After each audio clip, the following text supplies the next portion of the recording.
Well, another year, another DC crossover, and let's just jump into it.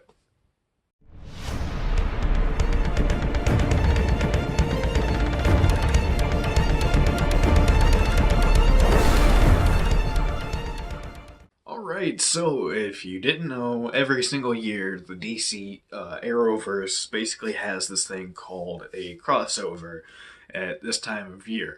And basically it spans across from Flash, Arrow, Legends, and Supergirl. But this year they left Legends out because the Legends had their own kind of crossover. If you watch the show, you know what I'm talking about. And if not, I'll leave a link below of the trailer of the recent episode of how insane it is. Just watch that trailer and you'll know how much of a crossover they're having with themselves. But anyways, this crossover this year is Elseworlds. Last year it was Crisis on Earth X. Before that was Invasion. Before that it was Legends of Tomorrow setup. And before that was Flash versus Arrow. And here we are. So the plot of Elseworlds is this guy from Arkham Asylum who's a doctor, John Deegan, basically gets this book from this mysterious man, and he's like, listen, you can rewrite reality however you want, which it's a very half-assed together plot, so it isn't really all that thought out. You know, they just kind of get the ball rolling from the start. Here's an insane person who has the powers of God to rewrite history. Here you go. And out of all the things he chooses to do, he just chooses to reverse Barry Allen and Oliver Queen's life. Basically, Barry Allen wakes up as Oliver Queen, and Oliver Queen wakes up as Barry Allen. And that's actually one of the best parts about this crossover, is seeing Stephen Amell, Oliver Queen, inside of this campy suit, and then you look over and you see Barry Allen in the Green Arrow suit. You're just like, yeah, it doesn't work. But, that means that if this universe, like our actual universe, if we're getting this, and there's another universe where it's swapped, and that's just as ridiculous, and that's. Huh. I really can't see that, but some universe out there has gotta have it. Anyways, not only do we get this crossover, but we also get back to Supergirl, and we also finally get a crossover that involves Superman. In season 2 of Supergirl, they introduced Superman, and they also cast Lois Lane, so she's a part of this too. And even if you don't watch Supergirl, you pretty much are caught up to speed on what's going on, no pun intended. And yeah, we basically have a plot. These characters have to stop them. And what I really appreciate about this crossover is that they branch out more. They introduce more characters, which is kind of what Crisis on Earth X did, but it kind of didn't really do much. It went to Earth X and it introduced the Ray guy, the guy with the freedom fighters, and that was it.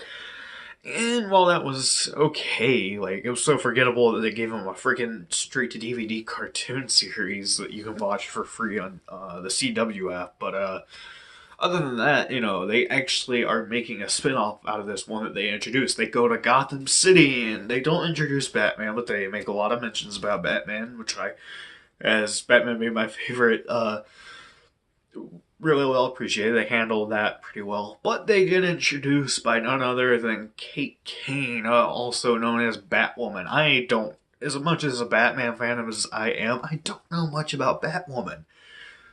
I really don't. I don't read too many comics. I mainly just play the Arkham games, and I love the films. And I've read a few comics. I've read The Killing Joke. I've read The Dark Knight Returns. And I'm branching out every single year just more and more. I just don't have the time, but I love this character from all the source material that I've had, like the animated series. And so this felt pretty genuine and also a pretty good homage to what the character Batman is, but as its own thing, and that's what I really liked. Also, Ruby Rose as Batwoman. That's actually a pretty interesting choice. They usually don't cast big names in these Arrowverse roles, considering that she's getting her own series next year, but they're doing it, so okay, that's cool. And she's alright. She's not amazing, but she's also not bad. It's just they had to introduce her like that, and what they do with her is really good. And the suit is pretty awesome, I'll say that. As someone who's seen it from time to time in like animated source material and stuff, that it's a pretty dope suit. It seems like they're staying true to the whole Bat universe, so That's pretty cool. And I can't wait to see what they can do with the Bat universe, you know, considering the characters they can get. They even have a moment where they bring out Mr. Freeze's gun. That's pretty awesome.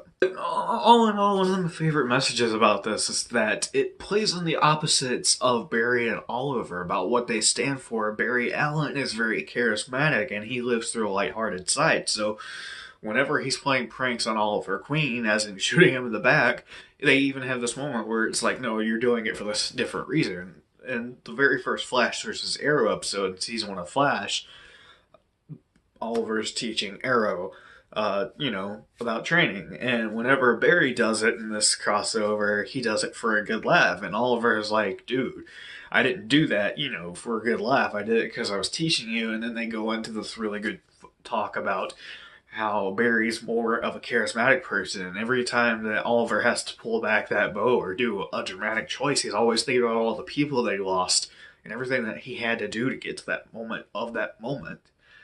And, I really appreciate that. It's building off the past. It's not just an excuse for our characters to get together. Whenever these characters cross over every single year, it feels like a genuine episode of its own TV show. And that's what I love about the Arrowverse, is it's consistent. I'm just the tiniest bit bummed that the Legends didn't get to be a part of this year, because that Legends of Tomorrow episode was actually pretty dope if you've seen it yet. Is that you're going to have a great time if you watch this crossover. Can I recommend it if you do not watch the Arrowverse at all?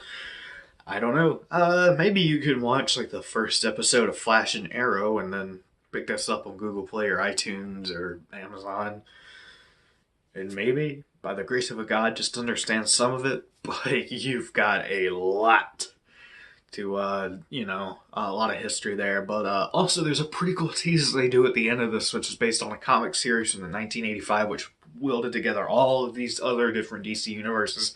Crisis on Infinite Earths. Downright the best part. No, I'm just kidding, but it's one of the best parts. And they even are like, fall 2019. I'm like, you have my attention. Crisis on Infinite Earths. And I was just like... So yeah, that means that we can possibly tie in together like the Dark Knight universe, the DCEU, or whatever the fuck it wants to be called at this point. I don't care. And that means that we can branch out so much farther. And one of the things I mentioned in this review is I really, really admire the fact that they went back to the 90s Flash. I've seen the very first episode of that show. And it's a small thing, even like the Green Lantern references they make. But, it's nice that they're, building upon this, whole entire Elseworlds thing. And I love it.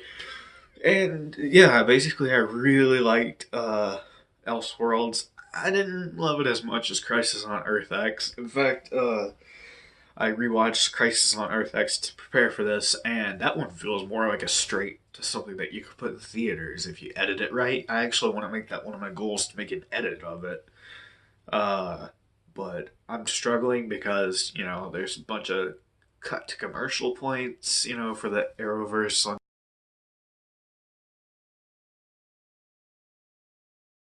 But basically, yeah, that's basically my thoughts on the Elseworlds crossover. If you like this, please let me know what you think.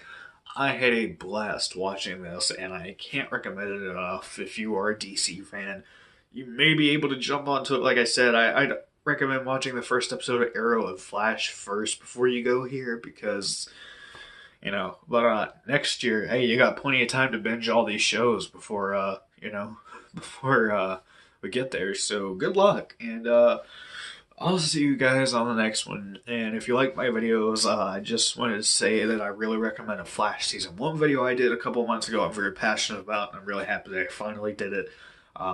Anyways, you can watch that. I'll leave a title card at the end so you can watch it. And like I said, I'll see you guys in the next one. If you did like this video, don't forget to like and subscribe.